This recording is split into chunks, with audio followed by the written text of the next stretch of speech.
Hi guys! Kain tayo ng couscous. Algerian cuisine. Dati ayoko nito pero ngayon nagustuhan ko na siya.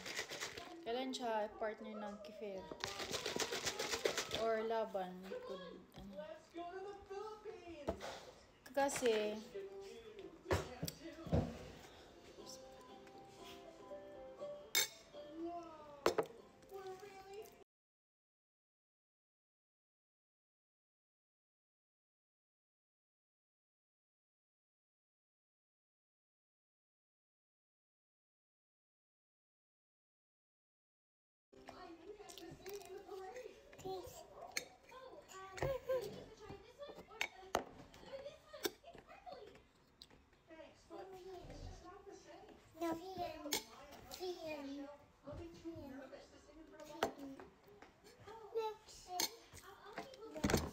tawag nila ito milkshake.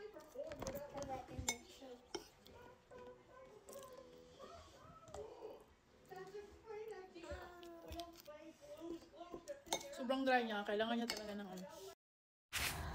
Hello mga momshies! Assalamualaikum! So, story time tayo for today's video while kumakain. And sino dito yung mga mommies na nagka-ectopic? Kasi story time po, nagka-ectopic ako. And before ako nagka-ectopic, nanganak ako 2015, normal delivery. And naging episiotomy, parang ang hiwa hanggang sa puwet, ganon. And after nun, nabuntis ulit ng 2017 and nakunan. And then 2019, nabuntis ako. And that time, that was the ectopic. And grabe yung dami kong what if sa brain ko, dami kong iniisip. Like, what if hindi na ako magkaanak? So, okay lang kasi may isa na akong anak. Pero yung asawa ko, since before, sabi niya na gusto niya ng like 4 na anak. So, alam mo yung sinabi sa kanya, maghanap ka na lang ng iba, okay lang sa akin, walang problema, ganito, ganyan, pero deep inside, masakit para sa akin. And, grabe na stress ako noon, grabe yung payat ko, and yung, alam mo, during the operation, pagkagising ko talaga, tinanong ko talaga sa doctor ko na, pwede ba ako mag-anak? At sabi naman ng doktor na, of course, pwede pa.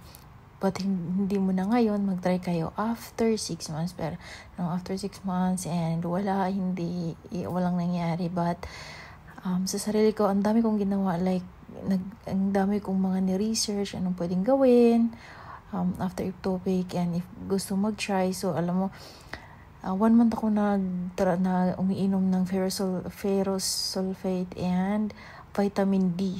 Yeah.